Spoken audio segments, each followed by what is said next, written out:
ดังเดือนเป็นเพื่อนคู่เคียงดาวยืนยาวหากเขาเจอคนมัน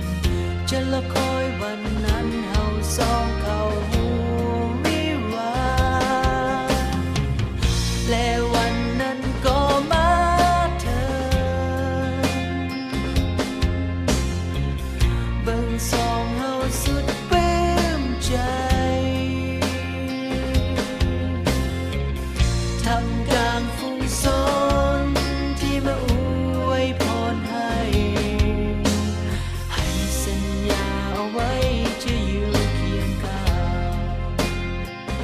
จะอยู่เคียงข้างเคียงข้างเจ้าจะเป็นเงาตามเจ้าทุกหนแห่งหมดแล้วกับความเงียบเหงาเมื่อมีเจ้ามาอยู่เคียงคู่อยากจะบอกให้รู้ว่าเจ้าคนเดียว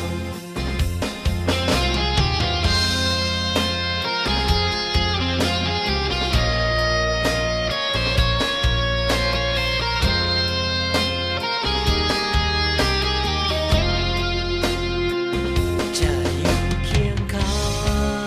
งเคียงข้างเจ้าจะเป็นเงาตามเจ้าทุกหนแห่ง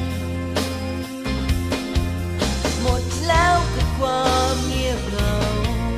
เมื่อมีเจ้ามาอยู่เคียงคู่อยากจะบอกให้รู้ว่าเจ้าคนเดียวกับหากที่ฝันไว้จะเก็บไว้ด้วยใจยึดมั่น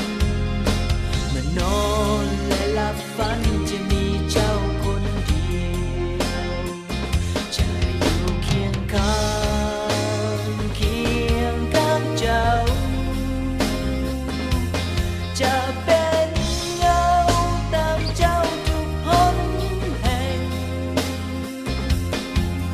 หมดแล้วกับความเงียบเหงาเมื่อมีเจ้ามาอยู่เคียงคู่อยากจะบอกให้